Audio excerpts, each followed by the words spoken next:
Hello, welcome to NFL All Access Award Show Edition. I'm your host, Jack Esco, and today on the show we're going to be handing out awards from all the positive and negative year in the NFL. I will also be giving my 2 cents on the ending and the overall game of Super Bowl 49. So, let's get started. Our first award of this great episode is called the I'm Finally an Elite Coach Now award, handed out to the coach who's always been good but never given the notoriety as he should. But this year, his coaching record and the tools he was given and injuries and still winning games put him at the top of the elite class. The nominees are Jason Garrett, Pete Carroll, Mike McCarthy, and Bruce Arians. The winner is Bruce Arians. I was originally going to give this to Pete Carroll until I saw the ending of Super Bowl 49, and then I was like, we're handing this to somebody else.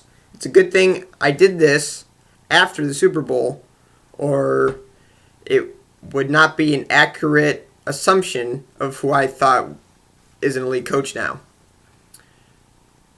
What I've seen from Arians this year is astounding.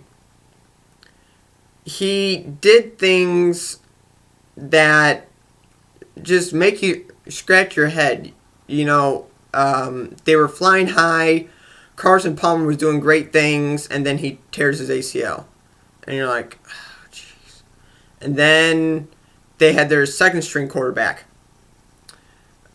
and he gets injured. And you think to yourself, how can they maintain this level of proficiency? Well, they didn't. They petered out, and they lost in the wild card round. But to even make it to the playoffs with all those injuries is just astounding. Now, I do know they held the record for the fewest yards in playoff history. I believe it was 76 or somewhere around that ballpark. But can you blame them? You have a third-string quarterback, Ryan Lindley. Nobody's even heard of him. And then you play, and then you have to play a very good defense with the Carolina Panthers in a monsoon. So he did a phenomenal job. Feel bad for Larry Fitzgerald, though. Hasn't had an elite quarterback since Kurt Warner. Todd Bowles did a good job. He is a very, very good coordinator. All the injuries he had to face with on the defensive side, and still having one of the best defenses in the league, if not the best. Daryl Washington, out for the season, doesn't matter. Still doing great things, and has to go off to Bowles and Arians for the job they did in Arizona. So, he's won the first award. Congrats to Arians. Something will be coming in the mail shortly. I kid. Don't have the money for that. The next award is the I've Always Been This Good. Same thing like the last award, but this is for a player. The nominees are Tony Romo, Eli Manning, Antonio Brown, Emmanuel Sanders, or Big Ben. Wow. Big list there. The winner is Tony Romo. I don't even think it's really close. He ran away with this award and could win another award. You'll just have to wait and find out. But Tony Romo, what else can you say about him? Just a great player. I've liked him. I can't. It's been probably since he started playing, I've liked him. Mostly because everybody hated him. And I just wanted to be the opposite, of what everybody else thinks. And I think the bashing of Romo, my theory on this is because he's a Dallas Cowboy quarterback. His last name is, rhymes with you know what.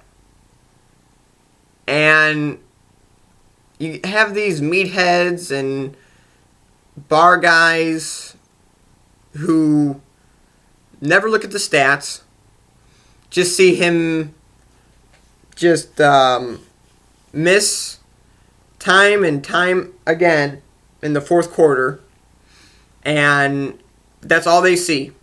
They don't see the pinpoint accuracy that he has, or the great mobility in the pocket to scramble out and to buy time. They don't see that. They just see, he messed up in the fourth quarter. He's a bum. Well, no, he's not. He was somebody who needed help. He was somebody who couldn't carry the load on his own. And nobody was going to mention that because they were Romo haters. They weren't going to say, oh yeah, by the way, he has nobody to throw to. They weren't going to say that.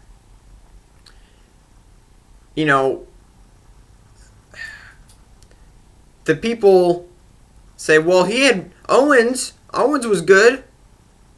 You're right. He was good. And in doing so, when he also being good, he also destroyed the locker room. So put that in perspective too. Romo this year finally had all the pieces. Star wide receiver, star running back, star offensive line. Yeah, that's right, I said it. Star offensive line.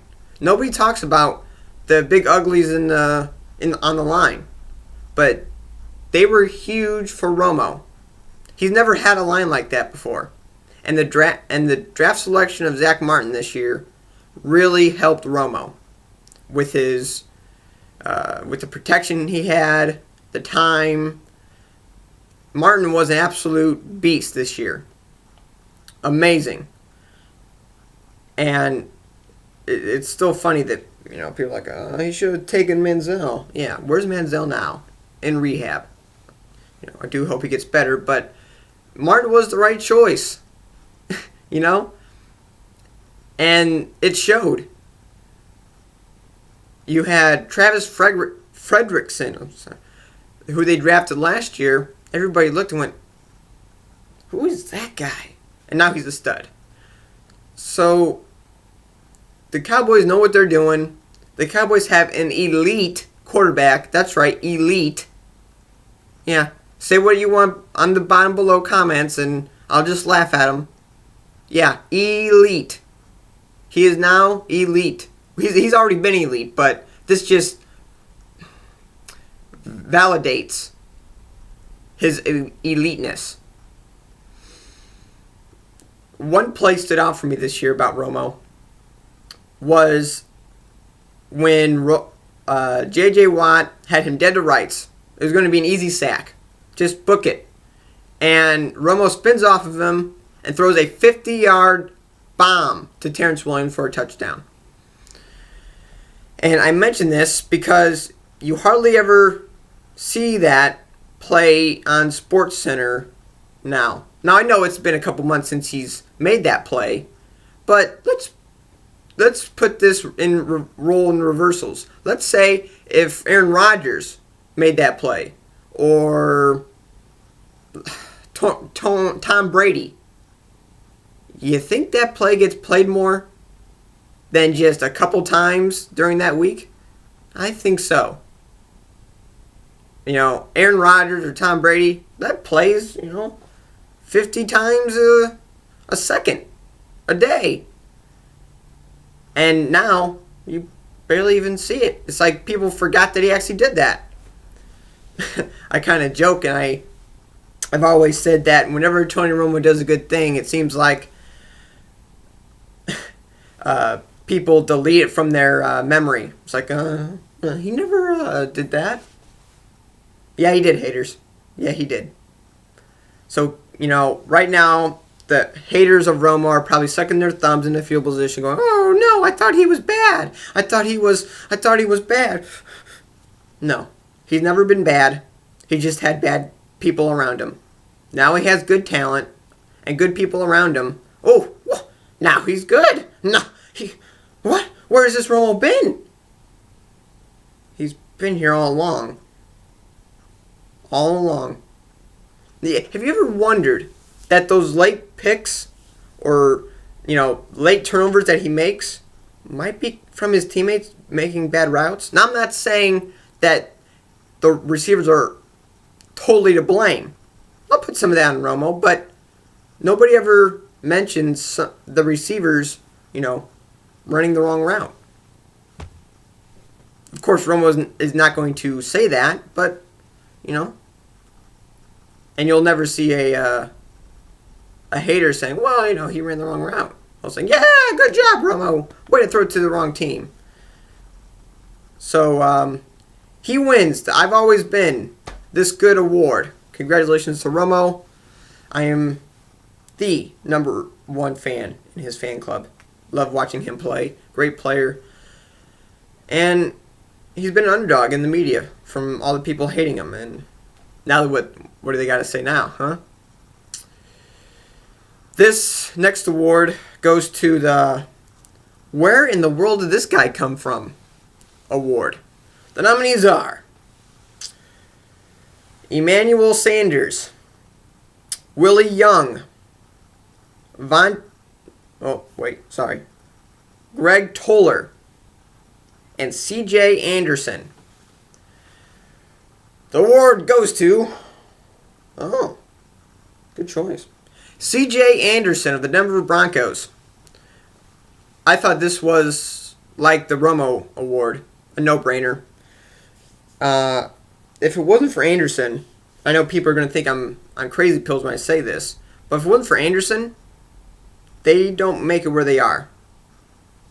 Now, I know they did lose in the divisional round, but they don't even make it there if it's not for Anderson. You have to understand, when Peyton Manning is in quarterback, he's always had a fluid running game, or somewhat fluid. Whether it's Edwin James, a little bit of Marshall Faulk, Joseph Adai was good for a couple years. Monte Ball until he absolutely just fell off the face of the earth. And then when he went down, everybody was just going, now what? Because he was just a beast last year, Monte Ball. So then they put in Ronnie Hillman. And then he got injured. So then you have this third string running back out of who knows where, C.J. Anderson, from Cal Berkeley. And I bet you not even hardcore Broncos fans knew who he was. And he was a stud. He was an absolute pile driver, bulldozer, and it was a huge find for the Broncos. And you know what's funny is the Broncos always seem to run into running back gold. When Mike Shanahan was coaching, it just seemed like whatever running back was playing, they'd be a 1,000-yard rusher. Terrell Davis or whoever. They just, we got a 1,000-yard rusher on our hands. Running backs you've never even heard of now were like studs in Denver. And they're still doing the same thing there now. Whoever gets injured, 1,000-yard rusher, The defining moment for that Broncos season was the game after they had gotten killed against the Rams. I think it was week 8. And they had just lost to them. That was when they didn't really have a running back. Hillman had gotten injured, and Hillman and Ball had gotten injured, and they were going between either the fourth and their third string, their third being C.J. Anderson, and they didn't know who was going to be the starter. So coming into the next week, they made their decision, and week 9 against the Dolphins was, I would say, the most important game for the Broncos that year. Because, okay, say they didn't have Gold coming from their third string. Then what do? Hope and pray that your fourth string is good? Hope somebody from the practice squad is any good? Then you don't have a running game. Then you don't have to put,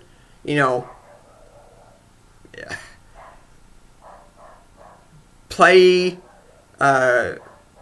the run, or just to keep them honest. Put 7 in the box or something. You can just play zone and you're good. But finding CJ and starting in week 7 or week 9, I beg your pardon, was huge. You have to have a running game with Peyton for that honesty factor, for that so you don't know what they're going to do, sort of thing. And like I said, week 9, he rushes for 167 yards on 27 carries. Now, coming into that week, everybody was saying, "Oof, I don't know. Is the Peyton Manning era in Denver over?" Everybody was picking Miami. I actually was picking Miami also, because the running back dilemma wasn't figured out, and it wasn't looking good. You saw how they had gotten beat in St. Louis, because St. Louis knew they hadn't determined a starting running back yet. They were switching between running backs, and they pounced. They pounced on Peyton. And Manning got sacked several times in that game. So then coming to Miami, they found the starter, they picked them, and they rode Anderson, and it was a huge move to find him. If they don't find Anderson, I don't think they're in the playoffs. And you saw how a lot of those games later in the years were being carried by C.J. Anderson. I think one game, Manning snapped his consecutive touchdown game streak when Anderson just won them the game, basically scoring 3 touchdowns. So there would be some games where Manning would be like, "All right, you're gonna ride us. You're gonna ride us this game." And it's stunning. In 8 games, he rushed for 858 yards. That's insane. He went to the Pro Bowl playing only 8 games. That's insane. So, the award for this guy came out of nowhere. Goes to C.J. Anderson. Congrats, C.J., on a terrific half season. The next award is the Offensive Rookie of the Year. I already know that the award has gone to Odell Beckham Jr., the real award, but my award has still yet to be chosen, the most important one. The nominees are Odell Beckham Jr., Mike Evans, Zach Martin, Jeremy Hill, or Sammy Watkins. A pretty loaded nominee list for offensive rookies. So, my winner goes to, good choice, Odell Beckham Jr. with the win. And, again, for the third straight award, this is not really hard to give this award to. Odell, what he did in 12 games, I haven't seen a rookie do this. I know I'm going to be copping off a lot of people when I say this, but I truly believe this. I haven't seen a rookie do things like this since Randy Moss. And I'm not saying he's Randy Moss. I'm not saying he's the greatest wide receiver ever. But, golly, he is unbelievable. He did more than just do amazing things in the 12 games he played. He saved a coach's job because the Giants were just reeling losses. And then all of a sudden, they start winning games. Now, it's not all because of Odell Beckham Jr., but he has he played a big role in getting to at least 7 wins on the year. And he helped Eli Manning. Everybody was writing him off and calling him terrible and this and that. I'm not gonna vouch for him or I'm not in Eli's #1 fan club or anything. But what I will say is, aside from Tom Brady, quarterbacks need weapons, elite weapons, and for a long time, beside Hakeem Nicks a couple years ago, he never really had that true #1 receiver to throw to, and now he has one. And now you're going to say, wow, he's a pretty good quarterback. Well, of course he's a good quarterback. He just never had the wide receivers a couple years for these past years. Now, finally has one, and a good one at that. A really good one. So, he rejuvenated Eli Manning's career. Everybody was, saying, start Nassib. Actually, I was saying that, so, yeah, I feel kind of stupid now because Eli's not going on the bench anytime soon with Odell being a starting wide receiver in this league. With that catch in prime time did so much for him. I don't think that validated his season, that one catch. I think even if he didn't make that catch, I think he'd still be good. But I don't think he'd be this wow because of how amazing that catch was and because it was on Sunday Night Football and all those, different variables that played into his popularity. But just on his pure skill, if he doesn't make that catch, I think he's just as good. He's just as good, just as good as he is right now. Yeah, there's nothing more you can say about Odell. He's just unbelievable, and I love his hairdo. I love the way he has his hair. It's nice. Next award. Finally going to get a little negative here. It is the Bernie Madoff Award. I know what you're wondering. Bernie Madoff. What is that? Bernie Madoff had a Ponzi scheme. And he scammed people from a lot of money. Telling them that, this is fine, this is good, and this is that. And they believed him. Well, these are the teams that made you think that they're good, but they really weren't. They scammed you. They actually scammed me once. Then I was smart. Oh, wait, I take that back. They never scammed me because I was smart. The nominees are the Colts, the Lions, the Panthers, and the Bengals. The nominee, or the winner, I should say, goes to, why not? The Lions. Now this was a little bit tougher than the last 3 that were easy. The Lions, they had this mentality last year with Gunther Cunningham, the defensive coordinator, and Jim Schwartz, the head coach, is that we're going to win at all costs, whether it be stomping you, hitting you in your groin, whatever. We're going to just win it at all costs now. It wasn't just Sue being dirty. It was everybody being dirty. And you kind of thought, well, not me, but the media. Oh, there's a new coach, Jim Caldwell, who I've always said, being a Colts fan, I know this, is an absolute terrible coach. He looks lost a lot of times in games. And I've never been a fan of him. Peyton Manning took Jim Caldwell to Super Bowl. And Jim Caldwell was just along for the ride.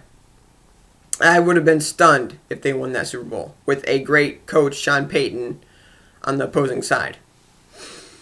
So, like I was saying, everybody thought that, okay, this is a new change of direction, a new mentality. They're not going to be as dirty. They're going to be not nice or finesse, but they're going to win the right way, and this is a new regime, and they're not that old Lions, they're the new Lions, and they're going to get it done.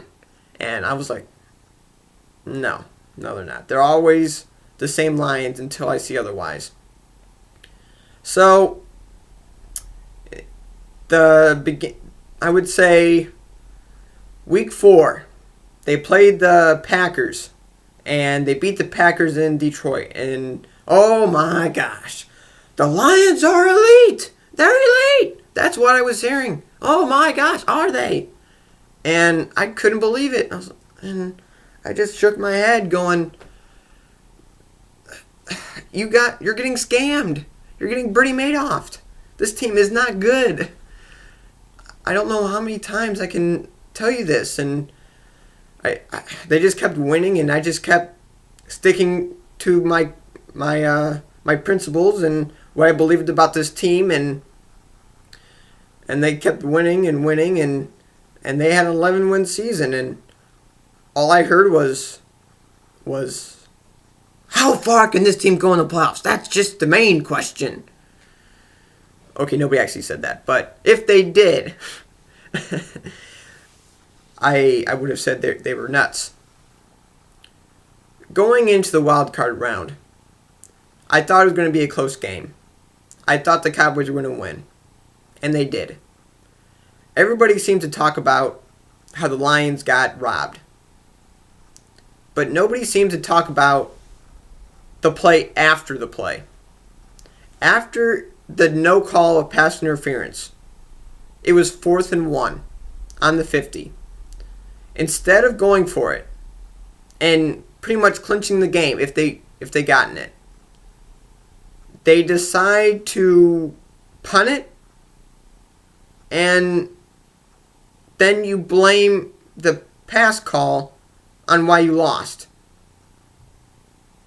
I don't get that. Why would you blame the officials when you yourself aren't going to risk winning the game when they were running so well against the Cowboys all game long, yet they weren't confident enough to get 1 yard to clinch the game on the 50? I don't get that. Nobody I heard was even talking about that. Everybody I heard said the following: that is a terrible call. You can't change that call in the moments of the game like that. That's terrible. And I just shook my head, going, you do know there was still another play after the pass interference call, right? You do know that. They decided not to go for it, which is their decision. Nobody told them they had to punt it. And because of the punt, they punted it, and the punt went 10 yards. They did a nice chinkopotamus. Cowboys scored on that drive, and the Lions did not win. They were scam artists and frauds the whole year, and I never believed in them for a second this year. Not a second. And I was right. So they win the Bernie Madoff Team of the Year award. My next award is the Packing My Bags award. This goes to the coach or assistant who coached his way out of the team by his coaching ability and decisions. The nominees are Pete Carroll, Darren Bevel, and Pete Carroll. 2 nominees for Pete Carroll. What is this? Oh, the winner is Pete Carroll. I'm not going to go into it too much because I'm going to save some for when I go over the Super Bowl, which is coming up after this last award, this is the last one. No, wait, there's one more. Anyway, what Pete Carroll did solidified my thoughts on the coach Pete Carroll. I have never been a Pete Carroll fan. I always have thought that he plays it way too aggressive. He got lucky going for a touchdown instead of a field goal in the closing seconds of the first half. Got a touchdown. We're like, oh, he's a smart man. He's smart. He is Gandhi. He is terrific. Leonardo da Vinci. He is smart. Because he, went for it. 6 seconds left with 1 timeout. He's a genius, I say. Okay, let's take you back to on the 2-yard line. 20 seconds left. And they throw a pass with one of the best running backs in the game. I don't get it. I don't understand it. And it just solidifies my opinion on Pete Carroll. Plays it too aggressive. Plays it just... He plays the game like his emotions. And what I mean by that is his emotions are very... You see him on the sidelines. Is very uppity and very caffeinated and, very cheerleader-esque. Very, moving and cheerful and, yeah. And he's like that when that's his playing style. Very uppity, different. You don't see a lot of coaches cheering and going up and down and, yeah, maybe Jim Harbaugh.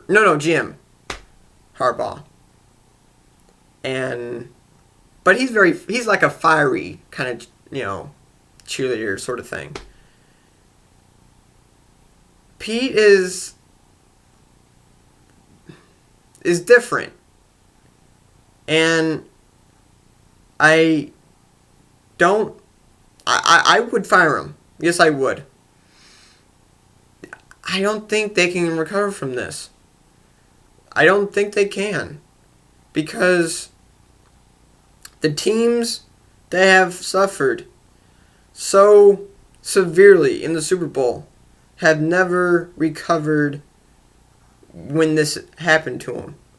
Let's take, for example, when the Titans were stopped 1 yard short of the end zone. After that year, they weren't the same team, and, because they wanted to keep the whole team together. Now, I'm not saying you just destroy it, but I do think you need to get rid of the OC, you need to get rid of the the head coach, and you need to get rid of Marshawn Lynch. Hopefully DeMarco Murray falls in your lap. But yeah, he is a perfect college coach. He has the energy and the drive for all those recruiting trips and so forth. And he's fit for college. I'm not saying he, needs to go back to college, and because that 1 year Super Bowl is going to keep him on there. I mean, look at Mike McCarthy. He won a Super Bowl several years ago, and, they just signed him to an extension, which I don't understand why. Both of those coaches were bad. I would actually give it to Mike McCarthy, too. What he did was bad in the NFC Championship game. He gave him that game. Sorry. Yeah. Everybody talks about how Pete Carroll won that one Super Bowl. But nobody realizes that year was his jackpot.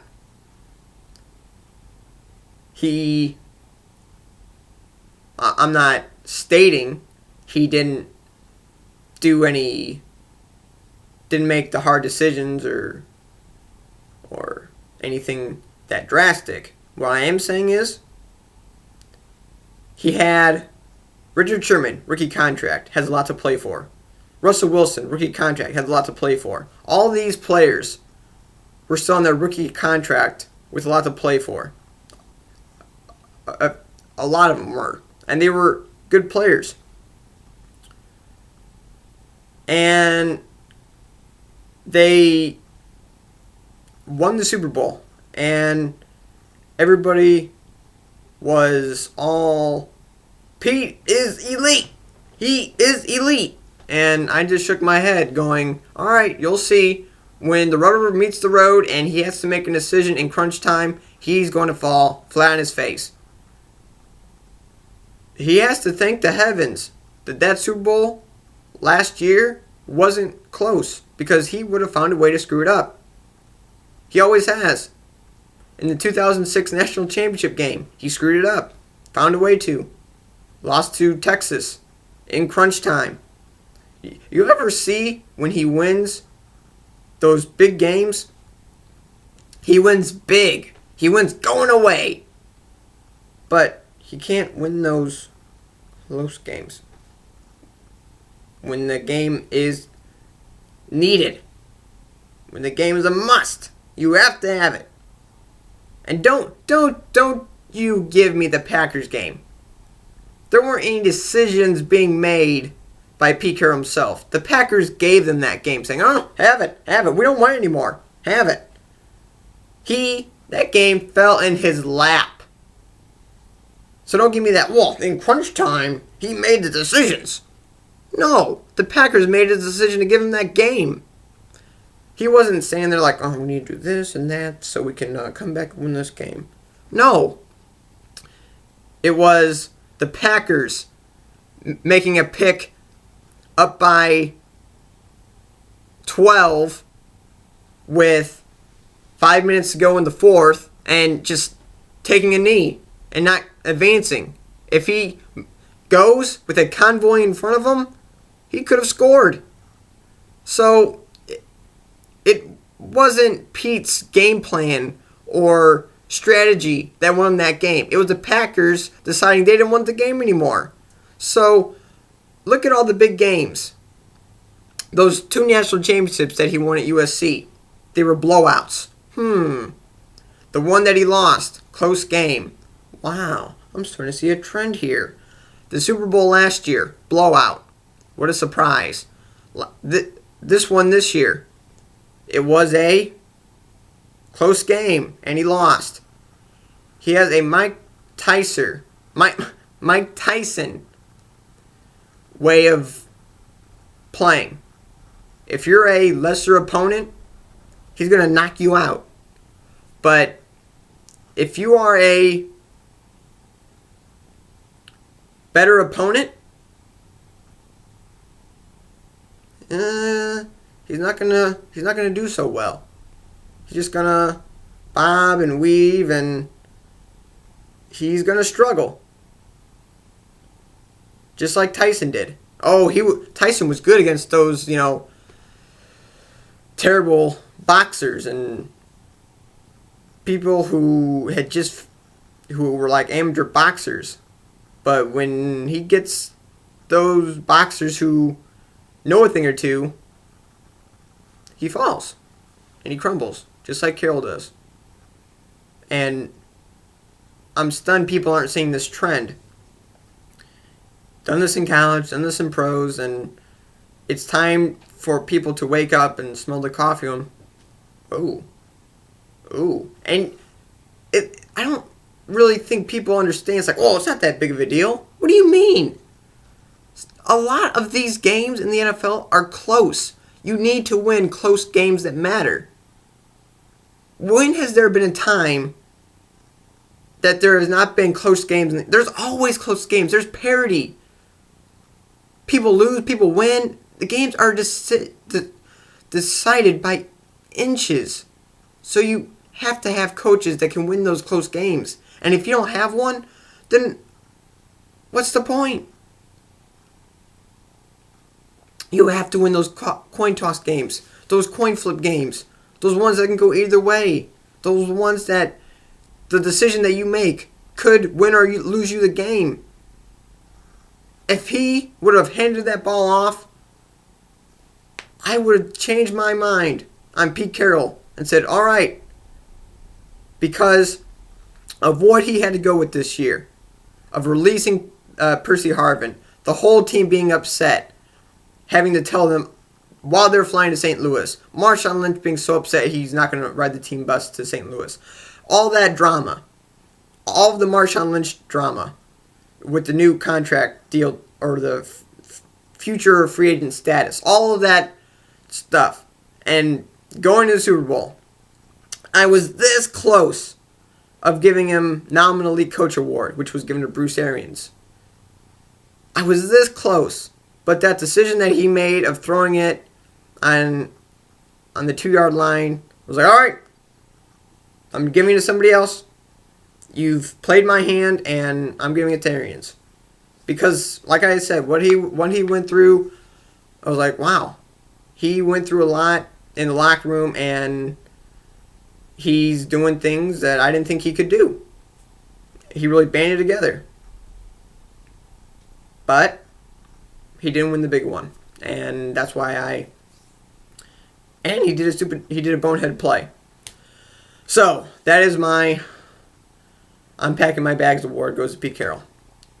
And wait, I told you, tied Pete Carroll and Mike McCarthy. They're both sharing that award with their heads down going, yeah, never been a Mike McCarthy fan. The last award is the MVP. Okay. Readjusted. Goes to, first I want to give you out the nominees. The nominees are Aaron Rodgers, DeMarco Murray, Tony Romo, and Andrew Luck.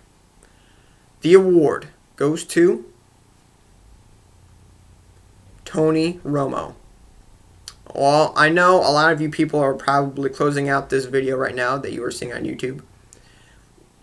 And that's fine. I'm still going to state my case. What Romo did when he went 8-0 on the road, I don't think is talked about enough as it should. Everybody seems to mention that Aaron Rodgers was 8-0 at home and he's unbelievable and he's this and that. And my reaction to that is, all right, good. You should be. Well, you shouldn't be 8-0, but you should be pretty good at home because that's a home field advantage. But to be 8-0 on the road is huge. In a hostile environment, everybody's booing you. And to be good, to silence the crowd on the road, I think is bigger than winning 8 with the fans being quiet when you run your offensive plays. Oh, great job, Aaron. He is unbelievable. When he makes those audibles in a quiet crowd so the fans know when to be quiet on off, that is just great. Great. He is unbelievable. Oh, okay. Well, yeah. Well, Romo had to give out audibles when it was deafening loud, and he had to change the plays in silent counts and hard counts, while Aaron can speak nice and clearly to Jordy on his left or his right with the crowd being silent. But everybody wants to praise Rodgers and, sing hallelujah to him. I'm not going to do that. I think this is not a popularity contest. I saw that he won the day before the Super Bowl, and I think it was wrong. His record on the road isn't even close to Tony Romo's. Not even close. I'm sorry. He couldn't beat Seattle. Romo did. That is huge to me. When you can beat Seattle at home. I know people aren't going to believe me when I say this. I picked Dallas to win that game against Seattle. I know everybody watching this, which would be two people are watching this. Mom and Dad, they're probably rolling their eyes going, oh, yeah, sure you did. Yeah, you picked the Cowboys. No, I really did pick the Cowboys. They won. And I just think when you go 8-0 on the road, hard place, everybody hates you, booing you, da-da-da, should get more applause than for... Just don't understand. Just don't understand people's motives, and I don't want to hear 8-0 at home. I don't want to hear it. You know what? You should be. When people being silent when you're on offense, that's an advantage. You're not getting an advantage on that on the road. You're getting a boo while you're trying to change your plays and doing this and that and this. And you have to, go over to all the linemen and tell them the new play because it's loud as hell and you can't understand what they're saying because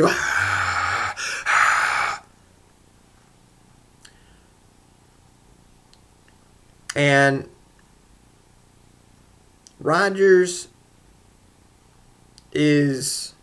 seemed to step his game down when he was on the road. He was All-American. Unbelievable when he was at home, which I've already said. But on the road, not so good. And Romo is the guy who I said now has all the pieces. Old reliable Jason Witten, Dez Bryant, DeMarco Murray, unbelievable offensive line. There you go. You have the pieces. And I wouldn't be shocked if they win the Super Bowl this year. And I bet everybody who hasn't already closed out because not only do people hate the Cowboys, they hate Tony Romo. And when I said I think they might win the Super Bowl this year, they're done with this. And that's just a hater being a hater. You can't. That's what they do. But I'm just telling you what I think. I'm not just saying this because I'm a Romo fan. I just think they're probably going to have to get rid of DeMarco Murray. I would be stunned if they got rid of Dez Bryant. Because running backs are a dime a dozen. You can get one in the draft and he'll be just as good as DeMarco Murray. Because they're just a factory. He's going to be 30 this year and they just ran him into the ground. That was a very sneaky move by the Cowboys. You give him his best year as a rusher. When people seem to forget, he had one of the best lines to help him run through all those huge holes. He had so many rushing attempts, just pushed him into the ground. He's 30 going to be next. He's going to be 30 next year. So a team who signs him is going to have these things that go against him. One, he's going to be older.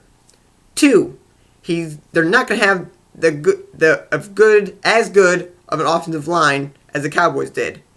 So whoever signs him, don't be hoping or don't be guaranteeing yourself,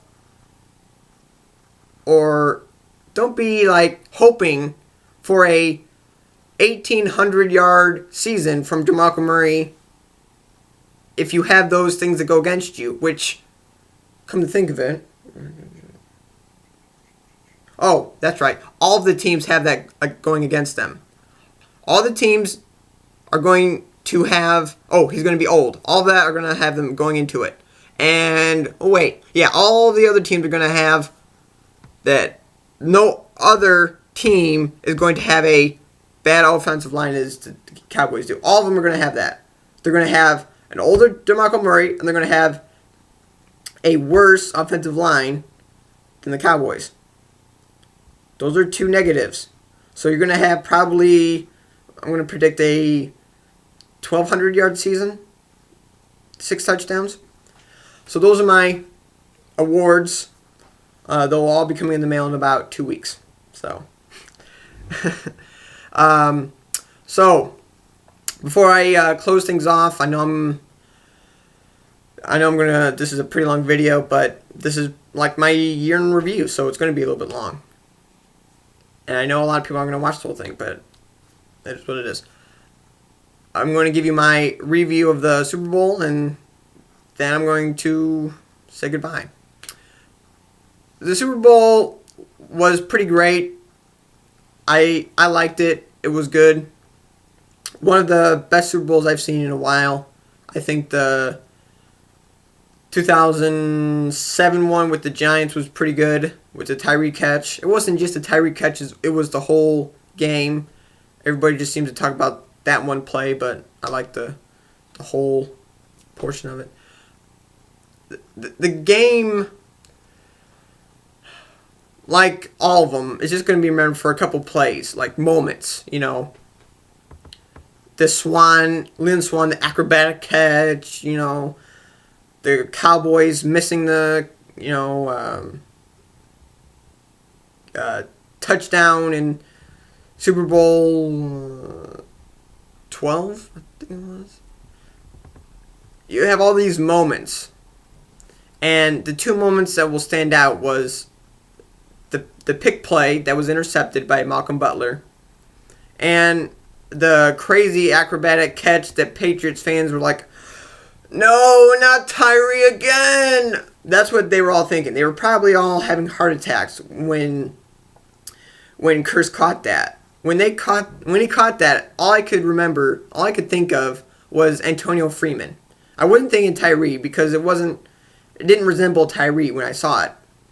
If none of you remember, Monday Night Football, the Packers and the Vikings are playing, and Antonio Brown, the ball is thrown, and the Viking player's on the ground, and it rolls on his back, and it lands on Antonio's belly, and it bounces and bounces, and he picks it up, and he is untouched and runs in the end zone and wins the game.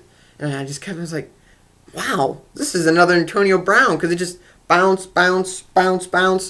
and he caught it, and I thought the Seahawks were going to win the game, and it wasn't meant to be, and it was picked off by Malcolm Butler. But not just looking into the run that wasn't the run. There were moments in that game where the Seahawks didn't knock them out. When they were up, I think, what was it, 10? 10 points? Yeah, 10 points. They were up. It was 24-14. Yeah, 24-14. And or 24-10, I think it was. And I just think that their play calling could have been better. I think the receivers could have been better. There were a lot of drop passes in crucial moments that really hurt the Seahawks. There was a 3rd and 10. I think they were only up by 7 because the Patriots had just scored. And no way, I take that back. They were only up by 3 because it was 20. It was 21-24, and they were only up by 3, and they needed to get a drive going, and it was 3rd and 10, and I believe Curse dropped a pass which would give them a first down when it was 3rd and 10, and that was just an absolute killer. And then that next drive they scored the touchdown, and you just look back and a lot of people will do this, but instead of looking back at the missed run, look at all the plays that led up to that. And you go, wow, maybe they didn't need to run the ball if they would have just caught their passes in a couple drives before that, So it all ties in, and it's a shame to lose that way. You never want a team to lose like that. It's never good, and it's gonna affect them for a long time. That's for sure. That is for sure. It was definitely a Super Bowl to remember, and it's gonna be a one in the history books. That's for sure. So